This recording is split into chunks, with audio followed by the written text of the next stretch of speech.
وقفنا المرة اللي فاتت بعد ما رين عمل اجتماع هو وسورة والبنات علشان يروحوا ينقذوا أختها. بعد ما بيخلصوا سورة بتفضل في الغابة علشان تحميها، ورين بياخد البنات ويطلعوا على المكان اللي فيه الوحش. أول لما بيوصلوا على المكان بيلاقوا الوحش قاعد ورونا مربوطة بسلاسل ومتعلقة جنبه. رين ما بيستناش وبيهجم على الوحش بكل قوة هو والبنات، بس للأسف ولا ضربة أثرت فيه، وبيعرف إن هما جايين علشان يحرروا رونا، فبيقرر إن هو يخلص عليها. وخلاص كان هيقضي عليها، بس على آخر لحظة تانية بتتدخل وبتنجح إن هي تنقذها.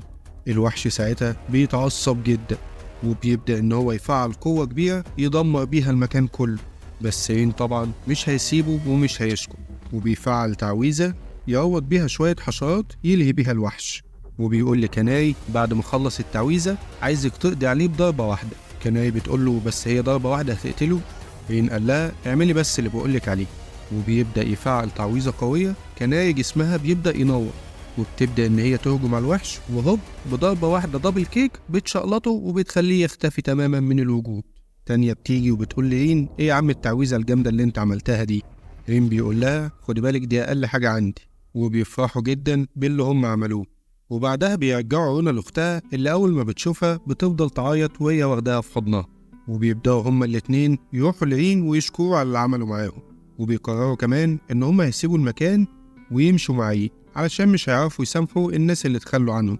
بس للأسف هما ما يعرفوش أي حاجة بره. كناري في الوقت ده بتقترح عليهم إن هما ينضموا للفريق بتاعهم. البنات بيوافقوا ورين هو كمان ما بيعترضش، وبيطلبوا منه إن هو يعمل عقد معاهم. رين بيتردد علشان مش عارف يعمل عقد إزاي مع الجنيات، بس تانية بتقوله جرب يا عم، هو أنت هتخسر حاجة؟ وفعلا رين بيبدأ إن هو يركز طاقته وبينجح فعلا إن هو يوصل لحل ويعمل العقد معاهم. وبكده الفريق بيكبر وبقى مكون من تانية وكناري وسورة ورونا، وطبعا على راسهم المعلم رين. رين بعدها بياخد تيس الحقيقة ويطلع على فرقة الأبطال ويسلمه له. أريوس أول لما شافه كان مصدوم جدا ومستغرب، وبيقول له ازاي قدرت تجيب التيس بالسرعة دي؟ أكيد التيس اللي انت جايبه ده تيس مزيف. بس واحدة من فرقة الأبطال بتعمل تعويذة وتكشف على التيس وبتعرف إن هو حقيقي مش مزيف. أريوس كان هيولع وهو قاعد مكانه. رين بياخد المكافأة وبيسيبهم ويمشي، وبعد ما بيمشي أريوس بيكون متضايق جدا وشكله كده لسه شايل منه من ساعة العلقة اللي اداهاله، وبيتوعد له إن هو مش هيسيبه في حاله. تاني يوم رين بيكون قاعد مع البنات وبيقول لهم احنا جمعنا فلوس كتير قوي من المهمات اللي عملناها، وجي الوقت ان احنا نصرفها. تانية بتقترح عليه انه يجيب له سلاح حلو كده ومحندق عشان يطلع بيه المهمات. رين بيرحب جدا بالفكرة وبياخد البنات ويطلعوا على الحداد علشان يشتروا السلاح. وبيوصلوا على مكان الحداد واللي كان باين عليه ان هو مش طايقهم. رين بيبدأ يدور على السلاح المناسب، بس بيحس بحاجة كده غلط في المكان ده. في الوقت ده بيدخل زبون على الحداد وبيديله فلوس مقابل سلاح قوي جدا. الحداد بيطلع سيف وبيديهوله. بعد ما الزبون بيمشي رين بيروح على الحداد وهو متعصب وبيقوله السيف اللي انت اديتهوله ده مش تمام، انت عندك أسلحة أحسن منه بكتير، ليه ضحكت عليه واديت له السيف ده؟ الحداد في الوقت ده فرح جدا انه اخيرا لقى حد بيفهم في الأسلحة، وبدأ يحكي لرين عن السبب. وبيقول له انا اي سيف بعمله بعتبره عيل من عيالي، ومش عايز حاجة غير ان هم يكونوا مع شخص فعلا يستحقهم. وكمان انا عندي أسلحة قوية جدا تعبت فيهم جدا وانا بعملهم. رين قال له طب انت مخبيهم ليه؟ الحداد قال له انا في الاول اي حد كان عايز سلاح كنت بديله، بس بعدها كنت بلاقيهم رامين السيوف دي في الشارع وعايزين يشتروا بيها. هما مش فارق معاهم قوة السلاح، هما كل اللي عاوزينه ان هما يكون معاهم سلاح يتمنظروا بيه. رين بيفهم كلام العجوز وبيقول له انا عايزك بقى تعمل لي سلاح من الاخر. الحداد بيقول له ماشي، بس احنا عندنا مشكلة صغيرة جدا. رين بيقول له مشكلة ايه؟ الحداد بيقول له هي بس المادة اللي بصنع بيها الأسلحة مش موجودة عندي. رين بيقول له طب نجيبها منين؟ الحداد بيقول له انا في منجم كنت بجيب منه المادة دي، بس للأسف ما بقيتش بجيب منه حاجة، وشاكك كده ان في حد بيسرقني. رين بيقول له طب وهنعمل ايه دلوقتي؟ الحداد بيقول له دي مهمتك بقى يا بطل، تروح المنجم وتكتشف لي ايه اللي بيحصل هناك. رين بيقول له اتفقنا وبيسيبه ويمشي. اول لما بيوصلوا على المنجم رين بيلاحظ وجود طائر غريب بيطير فوقيهم. لسه ما خدوش نفسهم بيلاقوا 2 طالعين من المنجم وهيهجموا عليهم، بس يا عيني العيال ما بيلحقوش يعملوا حاجه وكناري وتانية بيجيبوهم في شويه. سورة ورونا وقتها بيفعلوا تعويذه علشان يعرفوا مين اللي جوه المنجم، وبيعرفوا ان في جوه 5 اشخاص هم اللي بيسرقوا المنجم. رين بيقول لهم يعني كده فاضل 3 جوه بعد ما خلصنا على 2 منهم.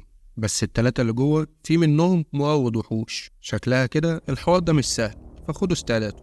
أول لما بيدخلوا المنجم العيال اللي جوه بيبدأوا يهجموا عليهم بالنار. سورا ورونا بيبدأوا يستخدموا قوتهم ويصدوا الضربات بتاعتهم.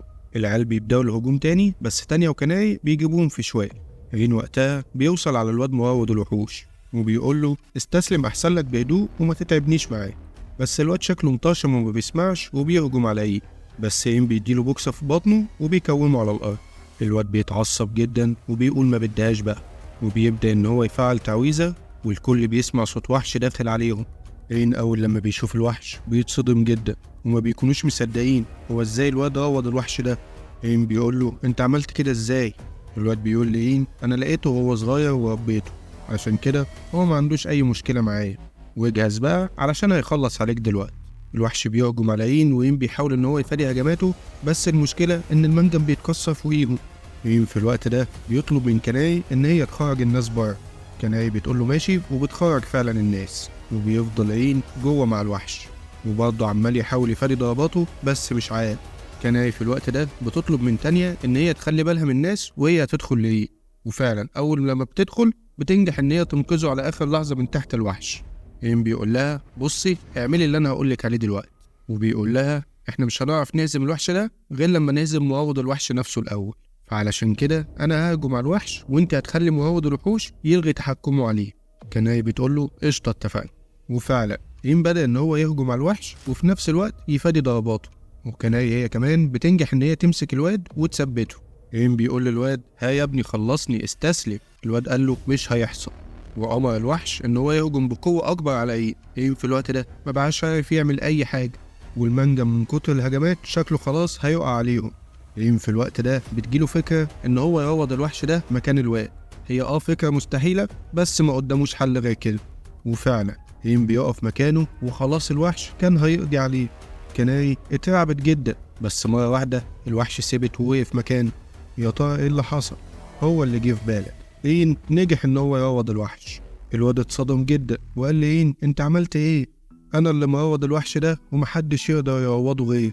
وبيبدأ ان هو يدي اوامر كتير للوحش علشان يهجم على رين، بس السحر بيتقلب والوحش بيهجم عليه هو علشان يقتله. بس في اللحظة دي رين بيتدخل وبينجح ان هو يقضي على الوحش بضربة واحدة.